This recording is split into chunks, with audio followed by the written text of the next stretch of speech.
Vamos lá? Tema de hoje: viva em harmonia. E eu começo com o texto de Juízes, no capítulo 6, versículo 24, que diz assim: Gideão construiu ali um altar em honra ao Senhor e lhe deu este nome: o Senhor é paz.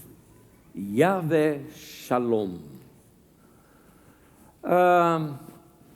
Homens e mulheres hebreus, eles tinham o costume de celebrar um grande evento de suas vidas, uma grande experiência com Deus, muitas vezes construindo altares, em outras vezes colocando inclusive um nome para aquela experiência que eles tiveram com Deus naquele momento.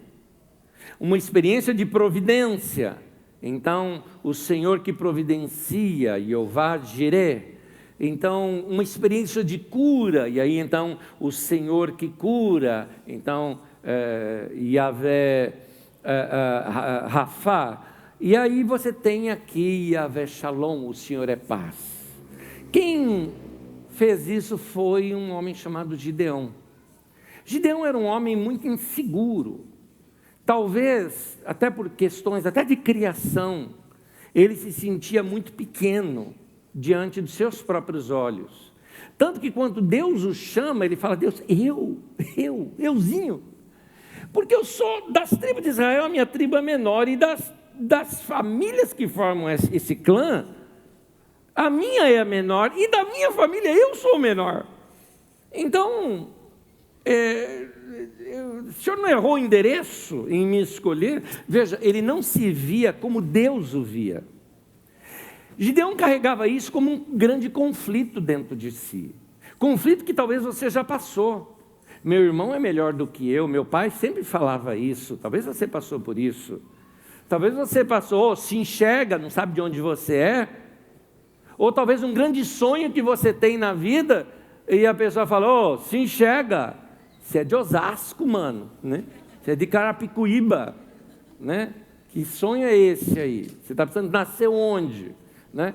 Então, muitas vezes ouvimos palavras que fizeram isso com a gente. No caso de Gideão, isso carregava um conflito dentro de si. Mas quando ele tem uma experiência com Deus, aquela experiência marcou tanto aquele momento, em que depois que ele percebeu que ficou tudo correto na sua vida, ele entendeu a função dele, liderou um exército, venceu uma guerra, foi uma coisa maravilhosa. Ele diz assim, ele levanta um altar e diz: o Senhor é paz. Shalom. Está tudo em paz dentro de mim, está tudo em paz ao meu redor, está tudo em paz aqui. Essa que é a ideia. É uma ideia bem mais ampla. Sempre que os homens de Deus no passado tiveram experiência com Deus, aquilo marcou a sua história, e muitas vezes eles lembram disso até o final de sua vida. Quando você vê, por exemplo, Jacó é um homem que no final da sua vida, seus filhos ao redor da sua cama, ele já está idoso, sabe que vai falecer. E naquele quase que último discurso de sua vida, ele vai relembrando a sua história, e ele cita 3 marcos na sua vida. O primeiro deles que ele fala: Deus falou comigo. Filho, Deus falou comigo. Eu estava lá em Luz, que se tornou Betel, e ele conta a experiência de Deus ter falado com ele. Aquele momento foi um momento antes e depois daquele momento da vida dele. A vida dele mudou completamente daquela experiência. Uma outra experiência de Jacó, final da vida dele, é ele falando: eu amei uma mulher. Ele conta o amor dele por Raquel. Ele conta quando ela morreu. Aquilo foi um marco na vida dele, de fato foi. O homem se entregou pelo amor que ele tinha a essa mulher. E depois ele conta mais uma.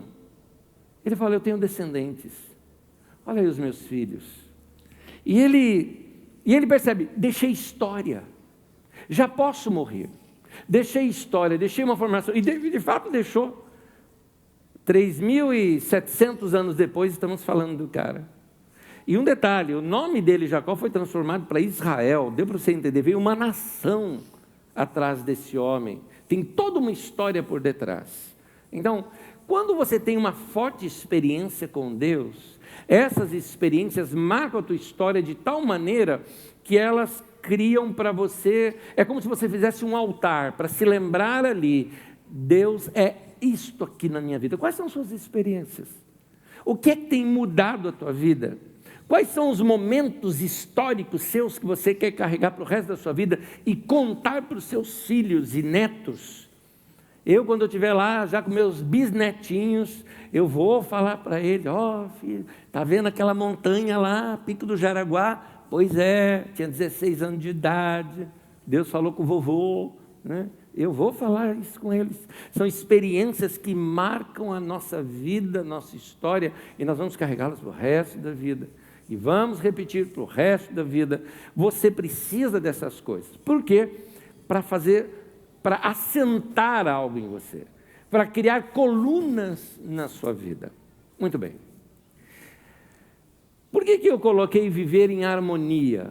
É porque esse é um sentido mais amplo da palavra shalom. Shalom, palavra hebraica, que diretamente traduzida poderíamos traduzi-la apenas como paz, mas ela é uma palavra mais antiga até que o hebraico, né?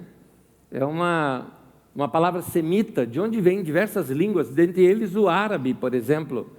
Se você já viu um árabe se cumprimentando, então ele vai falar salam, que vem da mesma palavra. A ideia de dizer paz para a pessoa não é só um cumprimento como oi, tchau. É uma palavra que você deseja algo para a pessoa. A definição que eu peguei aqui, eu peguei de um rabino, que entende de hebraico muito mais do que eu.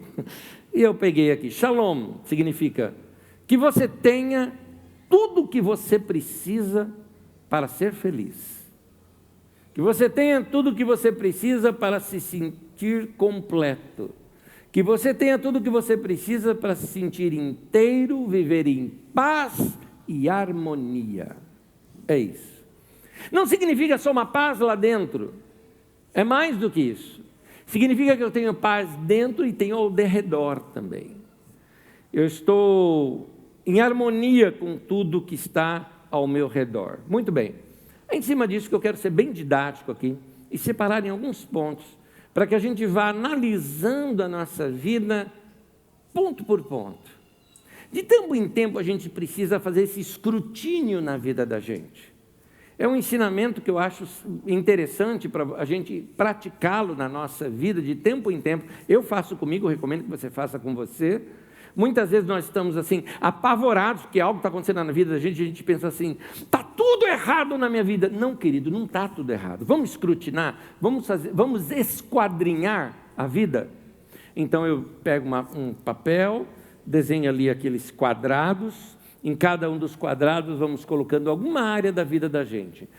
Deus, a igreja e Deus são duas coisas diferentes. Deus, a igreja, minha espiritualidade, meu tempo com Deus, minha família, minha esposa, meus filhos, esse filho, aquele filho, parentes que eu tenho, situações da minha vida familiar, minha vida financeira, meu dinheiro, meu trabalho, minha vocação, que às vezes eu não trabalho na vocação, então você tem que ver se aquela área da tua vida você pode aquecê-la de alguma maneira. A minha saúde, meu tempo, meu descanso, meu lazer, são vários quadrados que formam a vida da gente. O shalom significa que eu tenho uma harmonia entre todas estas áreas. É esse o desejo aqui, que tudo esteja em paz na vida da gente. Então, para analisar isso, eu começo analisando aqui 3 coisas para a gente. Primeiro, viva em harmonia com Deus, porque tudo começa com Deus, tudo. A paz que nós estamos falando, ela tem que brotar de dentro para fora. Então, a primeira coisa, o primeiro conflito que eu preciso resolver é o meu conflito com Deus, ou seja, um deles, confessar pecado. Chegar para Deus e falar, Senhor, eu errei. Senhor, eu carrego esse ódio aqui no meu coração, estou te entregando. Senhor, eu tenho esta área aqui da minha vida que me incomoda, eu estou expondo para o Senhor. Ou talvez alguma culpa de algo que você carrega. Puxa, eu brigava tanto com aquela pessoa, veio aí uma pandemia, a pessoa morreu, não tive tempo de me despedir, estou carregando essa culpa. Chega para Deus e fala: Deus, eu não tenho como mudar o passado. Me ajuda a ser livre aqui dessa culpa. É por isso que de tempo em tempo, como vamos fazer no próximo domingo, praticamos aqui a ceia do Senhor, onde nós vamos nos lembrar que o sangue de Jesus, o seu Filho, nos purifica de todo o pecado. Note, todo o pecado, não fica nenhum, está perdoado, você está em paz com Deus, você está em harmonia com Deus, você se sintonizou de novo com Deus para ouvir direito a sua voz, entender os seus caminhos, andar em paz, tirar aqueles conflitos interiores. E assim, há coisas na vida da gente que estão sendo conflitivas para nós, precisamos aprender a entregá-la para Deus, confiar em Deus. Confiar em Deus é mais do que dizer: não, eu acredito. Não, não é isso. Confiar, inclusive essa palavra, ela tem um sentido de depositar. Quando eu faço um depósito, eu estou confiando. Quando eu pego assim o meu dinheiro, levo numa instituição financeira e entrego ali o meu dinheiro, eu estou confiando. Até na língua inglesa se usa isso. Trust company, por exemplo, é um lugar de investimento.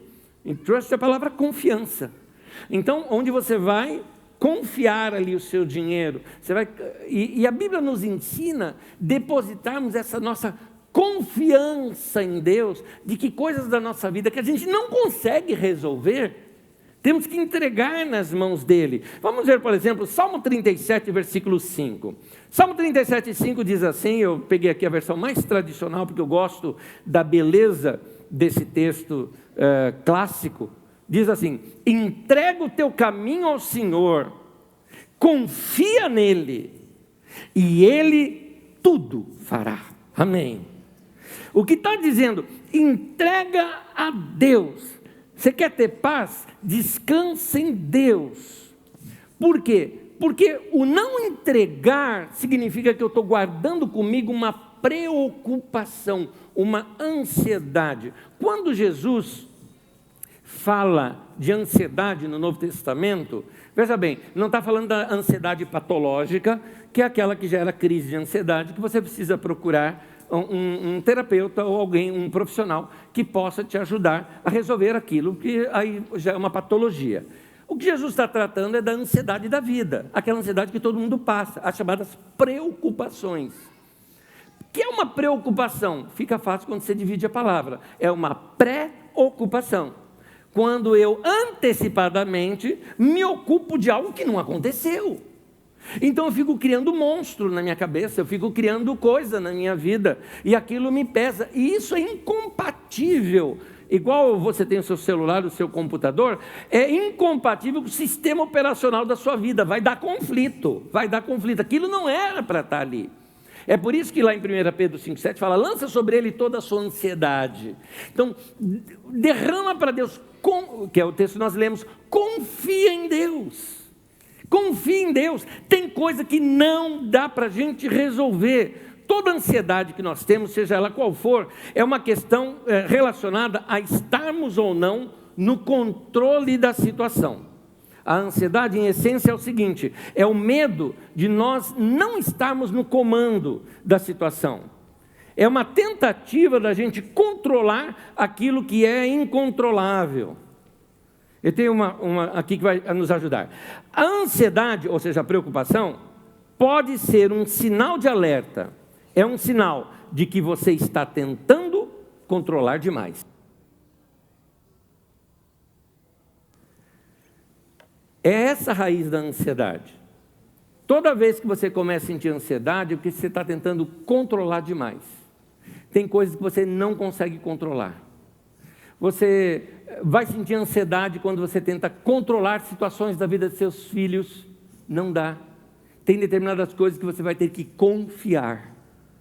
A economia do país, meu Deus do céu, tem coisas que não dá para a gente fazer. Eu faria diferente, mas não dá. Então você tem que confiar. Você tem que tirar essa ansiedade. Você quer controlar a mentalidade da empresa que você trabalha, mas você não é dono, não é chefe. Não adianta. Isso não vai resolver o seu problema.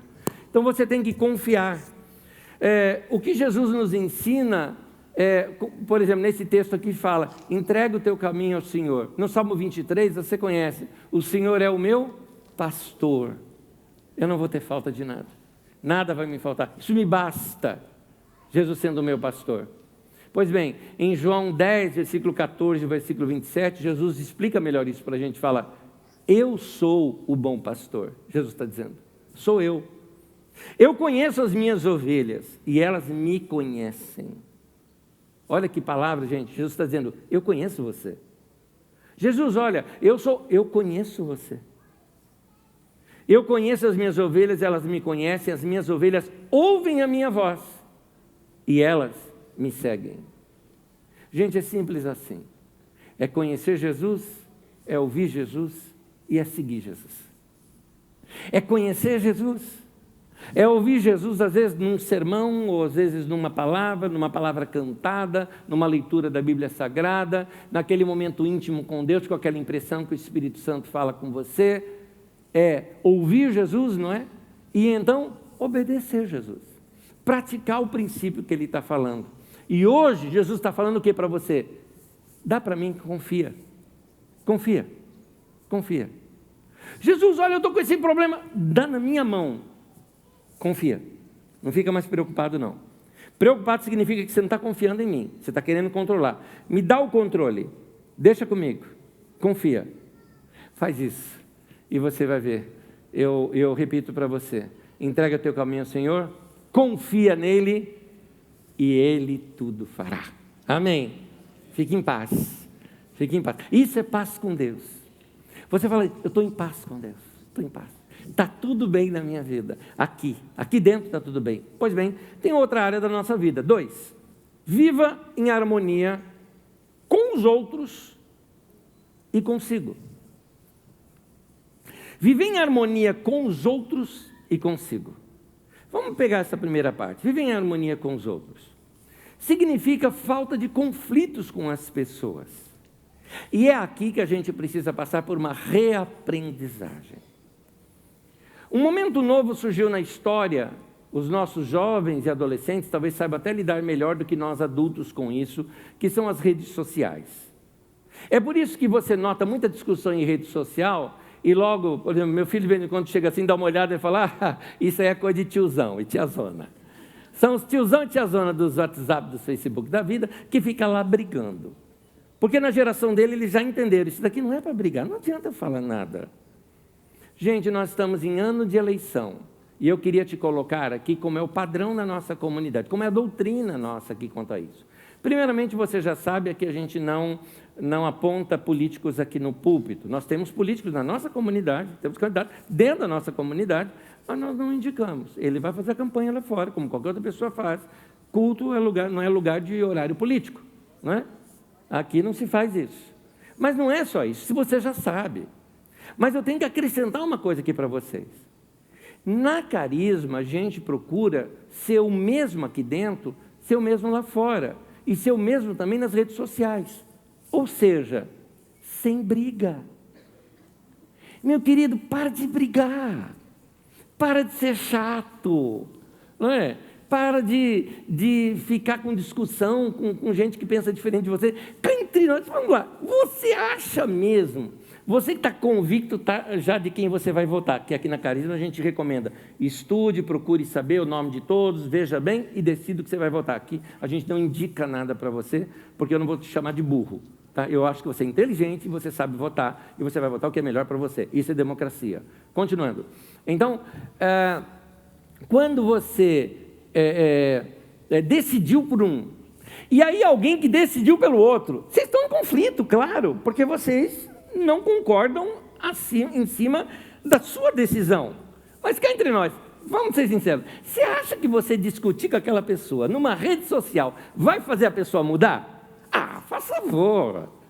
É como briga de futebol, não é? Eu sou corintiano. Me ame, me ame. É que o Corinthians estava mais ou menos bem, né? Tinha um tempo atrás que eu falava assim, só o Corinthians, pessoal, sujou, pastor, sujou, né? Então, agora imagina você que é palmeirense e está me ouvindo, e eu falo assim, não, porque Corinthians é melhor. Você fala, não, Parmeira é melhor, né? E não, Corinthians é melhor, não, Parmeira é melhor. E aí a gente não chega numa conclusão. Você acha que o cara vai mudar de time por causa de uma discussão? Né? Então, porque nos tempos de Roberto Rivelino, o outro, não, nos tempos de Ademir da Guia. E aí, acho que vai mudar de time por causa disso? Para! Agora, você acha que o mesmo não acontece com a questão política? Então, queridos, deixe os candidatos fazerem suas campanhas, oremos pela nossa nação e assim, que Deus nos dê inteligência para escolher o melhor. Mas vamos andar em paz? De onde você tirou isso? Da Bíblia. Agora vamos para o texto bíblico? Coloca para mim, livro de Tito. Livro de Tito, que fala sobre doutrina, está dizendo aqui, evite, porém, controvérsias tolas, discussões e contendas, porque essas coisas são inúteis e sem valor. Quanto àquele que provoca divisões, o chato, advirtam uma primeira vez, e depois uma segunda vez, e depois isola. Se fosse nos dias de hoje, seria assim, bloqueia. Na Nova Tradução da Linguagem de hoje diz assim, e depois não tenha mais nada a ver com ele, porque é chato. Vai ser chato sozinho, se tranca dentro do quarto e grita lá o indivíduo. Ficar aqui gritando na minha orelha. Então, você já falou uma vez, já falou duas, não deu, evita briga, mas não briga. Mas não briga, é isso que está ensinando o texto. Não briga. E um detalhe, essas coisas são inúteis e sem valor. Deixa eu voltar no assunto político. Gente, a política passa. Os candidatos vão mudar. Aqueles que hoje são inimigos, daqui a pouco um é vice do outro. Né? E aí, você que fica com cara de tacho, porque brigou com o teu pai, com a tua mãe, com o teu tio, com a tua tia, e agora vão todos juntos votar no mesmo candidato, que agora o dele e o seu estão no mesmo partido. Que coisa. Ou você, de birra, agora vou votar em outro, que não tem nada a ver, né? Porque eu estou de briga. Então, e aí? Eles passam. Na Bíblia Sagrada, por exemplo, conta uma visão que Daniel teve, e naquela visão, referindo-se à Babilônia, Babilônia era um império organizado, fantástico, grande, muito avançado nas questões da tecnologia da época, ou da ciência, muito avançado. Onde está a Babilônia? Caiu, acabou. A Babilônia foi tomada pela Pérsia, e a Pérsia foi o maior em extensão que teve no mundo da época, muito administrada, numa base um pouco mais militar. Mas onde está a Pérsia? Não tem mais, é o Irã hoje. A Babilônia é o Iraque. Não tem mais esse. Mas depois disso vem o Império Grego, greco-macedônico. E então Alexandre o Grande expande na terra inteira, desde a Índia, por exemplo, até aqui os cantos da Europa, e ele domina toda essa região. Mas onde está o Império Grego hoje? Não tem mais. Os gregos foram tomados pelos romanos, e o Império Romano, esse organizadíssimo, as leis romanas que são usadas até hoje como base, quem estudou advocacia sabe disso, mas, no entanto, onde está o Império Romano? Não existe mais. Vocês percebem, os impérios vêm e vão, as coisas humanas são assim. Será que a gente não pode aprender isso, pelo menos no micro, que é a nossa política, que dura 4 anos, quando muito 8, então, os candidatos vêm e vão, mas a tua mãe continua sendo tua mãe, teu tio vai continuar sendo teu tio, não é? Aquele teu amigo continua sendo teu amigo. Vamos aprender a não brigar por essas coisas, tá bom? Como diz a Bíblia Sagrada, eu repito a frase aqui, porque essas coisas são inúteis e sem valor. Amém? Vou contar uma coisa para vocês. Tinha 2 irmãos da Carisma brigando. Naquele tempo era mais forte o Facebook, né? Daqui a um tempo a gente vai ter que explicar para os netos o que era isso, né? Que nem vai existir mais. Mas tinham dois irmãos brigando feio lá e xingando um outro, xingando um modo de dizer, tá? Ofendendo, tal, por questão de política, tá bom. Eu ficava sempre ali na porta, né? Cumprimento todo mundo, fica ali na porta recebendo os irmãos. Eu vi chegando um e vi chegando o outro, estava na rampa o outro. A hora que chegou um, eu peguei, já segurei, e aí, meu irmão, tudo bem? Esperando o outro chegar. O outro fazendo cera e tal, porque não queria ver o outro, né? Fazendo cera, e eu esperando, fica aqui. A hora que chegou mais perto, ele falou, vem cá. Os dois já falaram, aí vem bronca. Eu falei, não, já vou te explicar. Né? Chegaram os dois, juntei os dois. Falei, irmãos, deixa eu contar um negócio para vocês. Eu andei lendo as redes sociais de vocês. Eu vi as briguinhas de vocês. E hoje é ceia. Então, como pastor eu estou te falando, vai sentar um do lado do outro.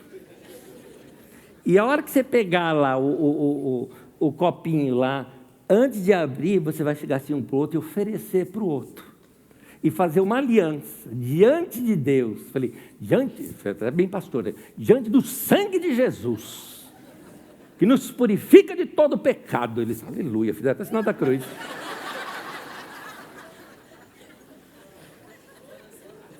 Eu lembro que eu estava aqui ministrando assim naquele dia, né?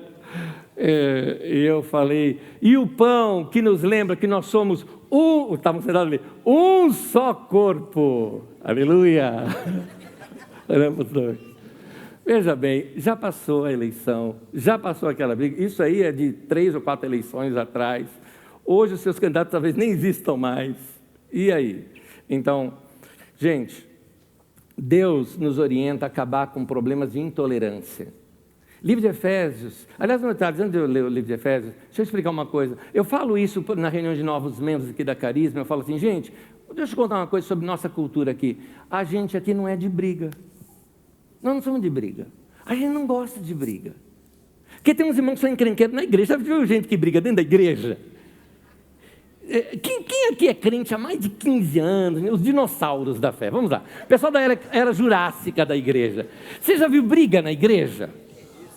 Numa sessão ordinária ou extraordinária lá da igreja, eu já vi cadeirada, gente. Cadeirada. No culto da igreja. Tem gente que fala, a igreja é um lugar de paz. Então, mas jogando aberto com vocês, aqui a gente não é de briga, não. Então, não traz briga para cá, não. Tá? Se converte. Se converte para participar junto. Efésios capítulo 4, versículo 2 e 3 diz assim: sejam completamente humildes e dóceis, sejam pacientes, suportando uns aos outros com amor, façam todo esforço para conservar a unidade do Espírito pelo vínculo da paz. Se estivesse escrito em hebraico, seria Shalom. O caminho de Deus é sempre esse caminho da paz. Quando tem briga, não tem o caminho de Deus ali. Você está brigado dentro da tua casa? Não é o caminho de Deus, não, meu irmão. Isso não é de Deus. Está com briga, não é de Deus briguinha. Então tem que se acertar e andar em paz. Como seres humanos, é claro, de vez em quando a gente se enfesa. De vez em quando a gente ira. E a Bíblia ensina uma coisa para a gente interessante, que é possível que às vezes eu acabe ficando bravo com algo. Mas eu não preciso machucar alguém com esse algo. Algumas vezes ficar bravo é inevitável, mas machucar alguém com palavras ou atitude não é inevitável. Então é possível eu ficar bravo sem ferir alguém. Olha o que diz Salmo 4, versículo 4, que é repetido depois no Novo Testamento numa outra forma, mas o texto original é o Salmo 4, que diz assim: quando vocês ficarem irados, não pequem. Ao deitar-se, reflitam nisso e aquietem-se. Sabe o que estava escrito ali? Selá. É uma palavra hebraica que não tem tradução, um tipo de bis que aparece nas músicas, mas aqui é o sentido de pausa para reflexão. Isso aqui é coisa para pensar. Eu posso ficar irado, mas não peco. De que maneira? Eu guardo, eu reflito, eu me aquieto. Em outras palavras, deixa passar aquele momento de ira. Jesus enfrentou um momento de ira e não pecou. O caráter dele não foi afetado pela ira. Continuou sendo um homem de paz, continuou sendo a mesma pessoa. É assim que nós temos que fazer. Bom, no segundo ponto eu falei paz com os outros, que é isso que eu citei agora, mas também paz consigo mesmo. Porque às vezes nós estamos com um problema com a gente, por uma razão. Quanto mais eu deixo de ser autêntico, mais eu vou ter conflito. Porque quando eu deixo de ser autêntico é ser eu mesmo, tá? Quando eu deixo de ser eu mesmo, eu crio um personagem. Eu crio aqui um avatar. Eu crio um holograma meu. Holograma, vocês sabem o que é, né? Talvez se você já assistiu Star Wars, por exemplo, você lembra de holograma. Quando ele sabe aqueles negocinhos, aparece a pessoa assim. Não é a pessoa. É e não é. É a pessoa que falou, é a pessoa que gravou, mas aquilo é uma imagem dela apenas. Mas não é a pessoa ali. Então, muitos de nós criamos hologramas na vida. Nós criamos uma situação de representatividade. Por exemplo, os atores gregos, quando eles representavam no teatro grego, eles costumavam usar máscaras. Às vezes máscara de sorriso, às vezes máscara de tristeza, ou às vezes uma máscara que é esculpida, a máscara do personagem a qual eles estavam imitando. Ok. O mascarado ali na língua grega é a palavra hipócrita. Então você entendeu o que é hipócrita? O hipócrita é alguém que é o mascarado, é alguém que está representando algo que ele não é. Quando nós criamos uma ideia para os outros de que nós somos alguém que de fato nós não somos, você está cometendo um grave erro. 2 erros você comete. O primeiro, diante de você mesmo. Porque você começa a entrar em conflito consigo mesmo, porque aquela pessoa que você criou, ela é perfeita. Mas quando você está sozinho no seu quarto, você vê, não sou aquela pessoa. Eu não sou aquela pessoa. E aí, como é que você faz diante disso? Então você entra em conflito. Outro problema é que você criou uma imagem e as pessoas começam a amar aquela imagem e não você. Se aquela imagem desvanece, eles olham para você e falam, não, isso daí eu não gosto. E aí você não se sente amado. Percebe porque muito desses, vou chamar assim, parece que eu estou um pouco depreciativo, mas não é essa a minha ideia. Que esses famosinhos do momento, ou seja, esses rompantes que a gente tem na internet, de alguém que ficou famoso por causa de um vídeo no YouTube, ou porque apareceu na TV, ou porque alguma coisa, rapidamente ficou famoso, ele criou um holograma, ele criou uma imagem, e ele sabe que ele não é aquilo. As pessoas amam aquele personagem, não amam quem realmente ele é. Aí ele entra em conflito, pode notar o número dessas pessoas que está em depressão por causa disso. Então, meu querido, tenha paz com você mesmo.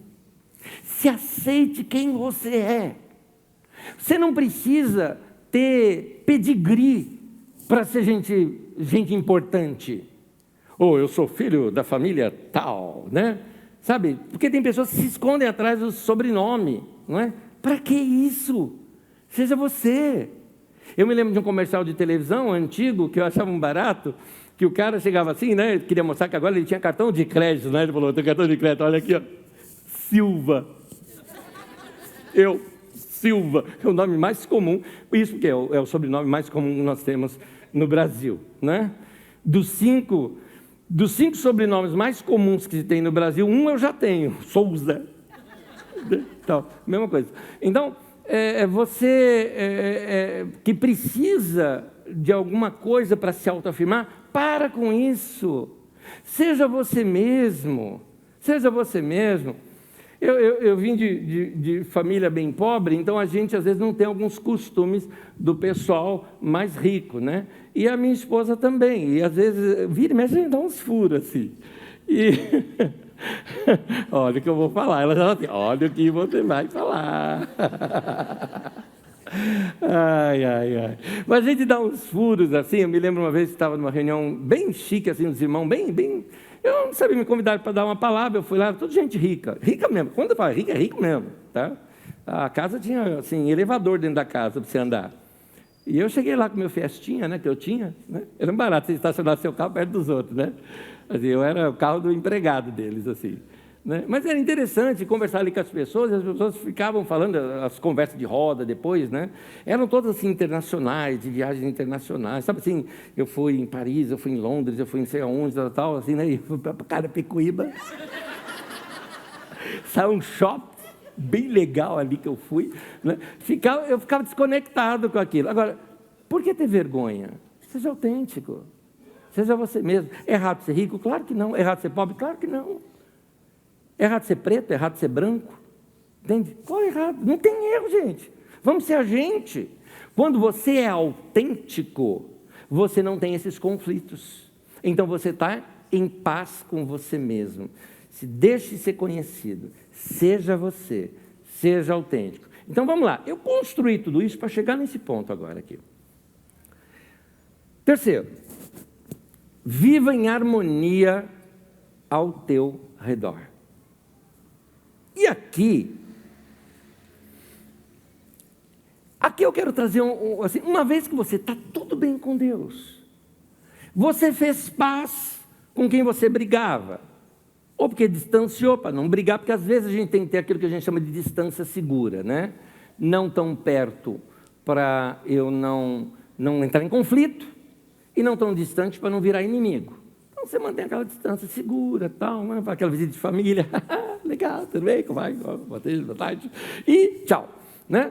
Antes que chegue o momento da fofoca, você já sai.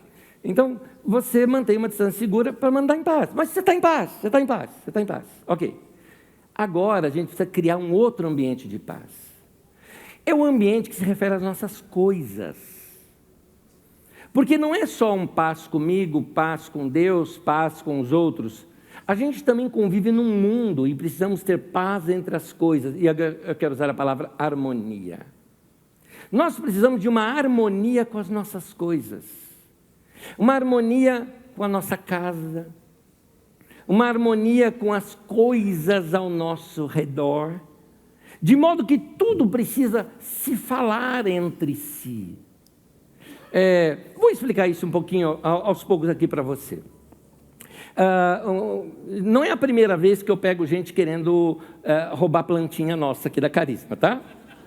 Não é, eu já peguei três. Tinha uma que era uma menininha, eu falei, Aí um dia desses eu estava saindo, e essa foi uma conversa até um pouco rápida, eu estava saindo daqui na Carisma, e aqui no nosso Instituto Carisma, que é o nosso centro social, né? O nosso Instituto Carisma, estava indo para lá, e uma senhora já estava assim, mexendo lá fora, ali naquele jardinzinho que a gente tem bem ali na porta, já para pegar, a hora que ela me viu, sabe, tal. E eu parei perto dela, ela falou, bonita, né?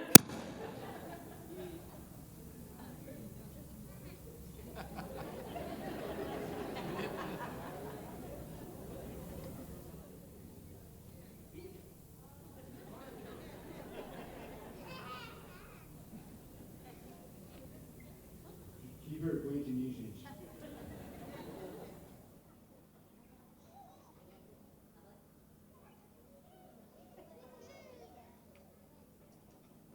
Alô, pronto. Reunião administrativa depois. Tô brincando. A mulher é macumbeira.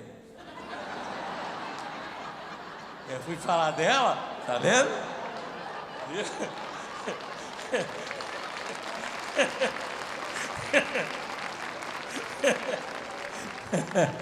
Mas meu santo é forte, aleluia. Vamos lá, gente. Quem não é da Carisma deve estar falando, meu Deus do céu, que lugar que você me trouxe. Mas vamos lá. Pastor, além de falar essas coisas, ainda é corintiano. Tá bem. Vamos lá. Continuando. E então, ela pegou, tirou a mão dali, aí ela falou assim, eu posso pegar uma florzinha? Ela viu que não dava para esconder, né? Posso pegar uma florzinha aqui? Gente, é claro que eu poderia ir lá, cavar, dar uma... Poderia, mas eu preferi dar uma lição. Eu falei, querida, vou te dizer não e vou te dizer o porquê. As flores que estão aqui, você vai notar as florzinhas ali, elas são aquelas sumpatins, né? E elas são flor muito simples. A beleza delas está na florada dela, quando estão todas juntas. Se você pega uma só, ela é sem graça. E outra, ela morre rapidinho, essa flor. É que aqui, assim que uma morre, já tem outra que aparece, então fica essa florada. Então ela só é bonita no conjunto. E eu vou te explicar o porquê que a gente tem isso. A gente tem isso aqui para você saber como é que é lá dentro, que é uma igreja. E lá dentro é assim. Nós sozinhos podemos ser uma pessoa chata, temos defeitos na nossa vida, mas sabe o que a gente faz? A gente junta esse povo todo ali para cantar para Deus, para adorar a Deus. Juntos nós somos melhores, e aí fica uma coisa bonita. É isso, é isso. Você percebe que a gente tem harmonia com tudo? As coisas ao nosso redor precisam também falar com a gente. Então, procura ter dentro da sua casa, a sua casa precisa ter a sua cara. A sua casa, você precisa ter harmonia com a sua casa. Deus nos deu 5 sentidos físicos, que é aquilo com o qual a gente se conecta com o mundo do nosso tempo que nós estamos vivendo. Não é para o céu, é para aqui, para a terra. Tato, olfato, visão, audição, paladar. Perceba a sua casa dentro desses 5 aspectos. O tato em casa tem que ser gostoso. Não é gostoso um colchão macio, não é gostoso uma roupa lavada. No tato eu estou falando. Não é horrível a gente passar uma coisa assim e tem pó, está grudando, não é ruim? O tato tem que ser gostoso. Então, uma casa limpa uma casa limpa deixa a gente mais harmônico, a gente se sente melhor. Tato, olfato. Não é gostoso uma casa cheirosa? Não é gostoso cheiro de feijão, feito na hora? Cheiro de café. Eu ouvi uma pessoa essa semana, foi lá no Instituto Carisma, estava lá, um dos funcionários falou: olha, eu não tomo café e não gosto de café, mas que cheiro gostoso, não? Mas é verdade, é isso mesmo. Não é gostoso uma casa cheirando bolo, não é? Não é uma delícia? Então, a casa da gente tem que ser cheirosa, ou cheiro de limpeza. É gostoso uma casa limpa. Tato, olfato, visão. Não é gostoso algo harmônico aos olhos? As cores. Porque o que a gente tem que fazer? Planejamento. Se eu percebo que eu preciso de harmonia com a minha casa, gente, eu posso estar duro financeiramente. No entanto, eu faço um planejamento, daqui a algum tempo, 1 mês, 2, compro lá uma latinha de tinta, acho um espaço, vou pintar aquela parede, porque aquele negócio rasgado lá está feio demais. Alguns já fizeram, porque já sabem, já imaginaram a casa deles, já sabem até aquele lugar que está com mofo, né? Então, porque é gostoso a gente perceber que a casa está falando com a gente, não é? Então, tato, olfato, visão, audição. Uma das práticas que a gente estabeleceu, eu e a Magda, no nosso casamento, vamos para 32 anos de casado, mas vou te contar um negócio, nós estabelecemos antes dos filhos nascerem, nós estabelecemos algo entre nós: não pode gritar. Gritou, perdeu. Nossos filhos cresceram nesse ambiente, não tem gritaria em casa, casa é tranquilo. Inclusive nesse tempo agora de eletrônicos, que todo mundo tem a sua música, aquilo, existe um negócio lindo chamado fone de ouvido, é maravilhoso, todo mundo pode ouvir o seu sem incomodar o outro, é um lugar tranquilo, é gostoso isso, é gostoso quando as palavras em casa são palavras sonoras, não é? É gostoso ouvir palavras de incentivo dentro da própria casa. Tato, olfato, visão, audição, paladar. Não é gostoso comer? Por que a gente só faz comida boa quando vem visita? Está na hora da gente fazer para o dia a dia. É gostoso isso. É gostoso a gente se preparar. É gostoso. Eu me lembro de uma cena, guarda essa cena comigo até hoje, eu tomo ela para mim hoje, tá? Muitos anos atrás, fui ver um irmão muito querido, que já até faleceu, Miles Monroe, ensinando, e ele estava contando, sabe, passando assim, estava contando uma história, e eu decorei o que ele estava, não era onde ele ia chegar no ponto dele. Ele estava contando que ele foi no supermercado com a família, mas olha a narração dele. Ele falou assim: eu estava no mercado com a minha família, olhando as cores daquelas frutas, que lindas que eram, aqueles cheiros, comprando os alimentos que a minha família vai comer durante o mês. Eu falei: que coisa linda!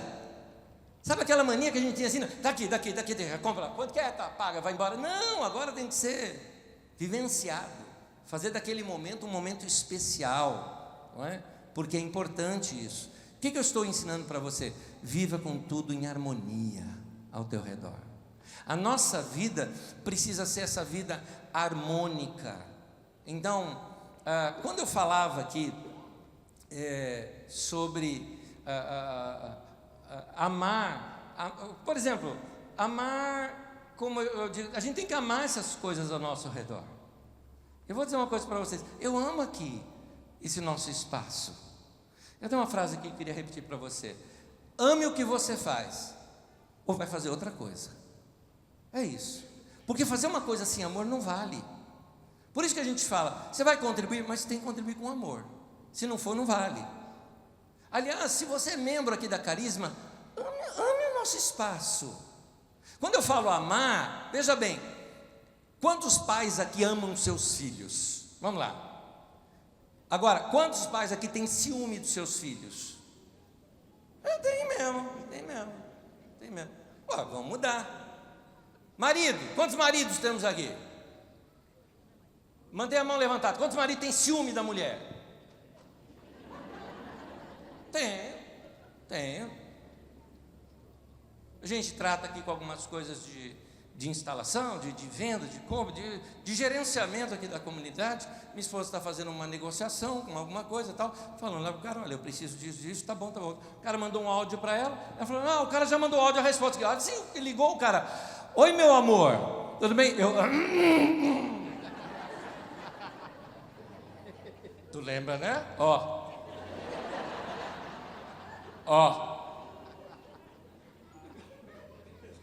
Quando o meu amor, não sei o nome do cara, chama de meu amor agora. Quando meu amor veio aqui acertar algumas coisas, ele falou, deixa que eu atendo. Olá, tudo bem? Como vai? Eu sou o esposo do meu amor.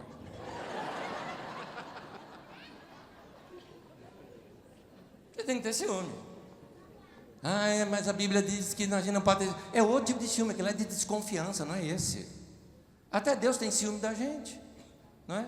Pois bem, se a gente está aqui na Carisma, vou dizer uma coisa, eu tenho ciúme da Carisma, assim, tem. Se eu olhar você ali, que a gente pintou essa parede bonitinha, e você, folgado, foi lá, pôs o pezão assim para encostar, eu vou puxar uma rasteira. Depois Deus perdoa. Eu te prometo que antes da ceia eu me acerto com você. Mas, na verdade, você tem que amar suas coisas. Ama a sua casa. Ama a sua casa. O carrinho que você tem é velho, mas é teu. Entendeu? Cuida dele, deixa ele bonitinho, deixa ele limpinho, vai. Deixa, ele vai gostar. Ame as coisas ao seu redor, nesse sentido. Para você ter o quê? Harmonização, harmonia. Eu me lembro, um pastor conversando comigo, ele falou, eu quero ser pastor na Carisma. Eu falei, você não pode. Mas por que eu não posso? Eu falei, porque para ser pastor lá, você tem que amar aquele povo como a gente ama. E chegar lá para pregar, isso não é ser pastor, não. Isso aí qualquer um faz. Ser pastor ali, você tem que amar cada pessoa, você tem que se preparar, você tem que amar cada momento que você vai ter com aquelas pessoas, valorizar cada instante que você tem naquele lugar, sabe? Você tem que amar. Então, é isso. Aqui é o nosso campo missionário. Uma pessoa me mostrou uma parte ali, uma coisa muito interessante que Deus está fazendo numa região que é apaixonante. Alguém me falou assim, Ané, você precisa ir para lá. Eu falei, só se for para ajudar e voltar, porque eu já estou no meu lugar missionário. Meu campo missionário é Osasco. Osasco, é aqui. Eu amo Osasco, eu amo esse lugar, eu gosto dessa cidade. Gosto, Carapicuíba também, a grande Osasco. É isso. O pessoal às vezes fala assim, você conhece São Paulo? Sim, a grande Osasco, né? É isso, amo esse lugar, conheço a história daqui, a história do povo, a história da cidade, a história de famílias, de situações, de São Paulo também, a história guerrida desse povo paulista. Eu estou aqui, tenho que conhecer, então vai conhecer a história, a sua história, a história da sua vida. Faça paz com o que está ao teu derredor. As coisas na sua vida precisam conversar entre si, falar entre si, precisam fazer sentido. Isso que é harmonia. Amém? Última frase eu vou pedir para você acompanhar em pé comigo, por favor. Acompanhe em pé comigo. Cuide dos detalhes ao teu redor, para que tudo fique em harmonia. Atenção na palavra detalhes. Então, uma boa harmonização tem a ver com detalhes. Cuide dos detalhes, de quando você se veste, de quando você fala, mas cuide dos detalhes. Eu vou continuar usando aqui o exemplo da casa, que é o mais fácil que tem para a gente compreender. Cuide dos detalhes da sua casa. Organize melhor. Uma mudançazinha que você faz torna às vezes uma coisa muito mais bonita. Tem coisa ali que você precisa jogar fora. Tem coisa que você precisa doar. Tem coisa que você está lá na sua casa e fala, por que eu tenho? Porque a minha tia me deu. Ela te deu porque não cabia mais na casa dela, indivíduo. Ela não queria mais, ela deu para você, você pegou. Agora você precisa achar um bobo igual você para passar. Estou brincando, por favor, estou brincando. Mas assim, cuida dos detalhes. Tem uma casa mais leve, mais bonita, mais aconchegante, mais gostosa. Sabe por quê? Nós estamos num mundo tão tenso. Quem trabalha em São Paulo e mora por aqui sabe o que eu estou falando. O trânsito te desgasta, as correrias, as pessoas chegam tensas no trabalho e descarregam isso em você. São conflitos atrás de conflitos o dia inteiro. Quando você vai para a tua casa, tem que ter aquela sensação de lar doce lar, não é? É isso, aquela casa gostosa, tua caminha gostosa, não é? Teu lugar. E gente, não precisa ser rico. Eu não falei sofisticado, eu não falei caro, falei gostosa. Casa gostosa é isso. Casa gostosa cheira bolo, cheira feijão, cheira café, não é? Cheira limpeza. É isso. Assim tem que ser a casa da gente. Alguém já me disse que a casa é a nossa extensão. Que quando você vai na casa de uma pessoa e a casa é toda bagunçada, você consegue fazer uma leitura de como está a alma daquela pessoa. É por isso que eu estou te falando. Tenha harmonia, primeiro com Deus, resolva teus pecados e tuas culpas com Ele. Depois, com você mesmo e com as pessoas ao seu redor. E finalmente, com as coisas ao seu redor. Vamos ter uma harmonia na nossa casa, na nossa vida.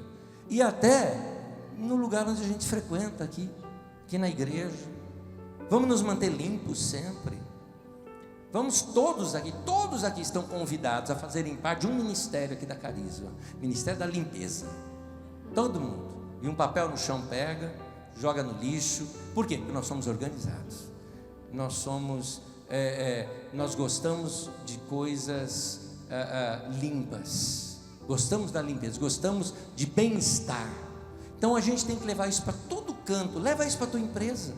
Começa você a mudar e convidar os outros a mudarem também com você. Tenho certeza que a gente vai experimentar algo melhor.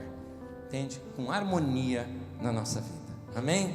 Me permita orar por você, por favor. Quero orar. Senhor, eu oro por minha vida, pela minha família, pelos meus irmãos e irmãs, pela família deles, para que todos se encontrem e que essa palavra do Senhor lave o nosso coração e o nosso caminho e o nosso caminhar e melhore a nossa vida, que cada um de nós possamos fazer as pequenas ou grandes mudanças necessárias para termos uma vida mais harmônica, um tempo mais gostoso, que a nossa vida seja uma perfeita sinfonia, com uma harmonia gostosa aos ouvidos de todos, que a boa mão do Senhor esteja sobre nós e sobre o teu povo esteja o teu shalom, a tua paz, em nome de Jesus, amém e amém. Que a paz do nosso Senhor esteja com todos vocês. Deus abençoe. Até domingo que vem.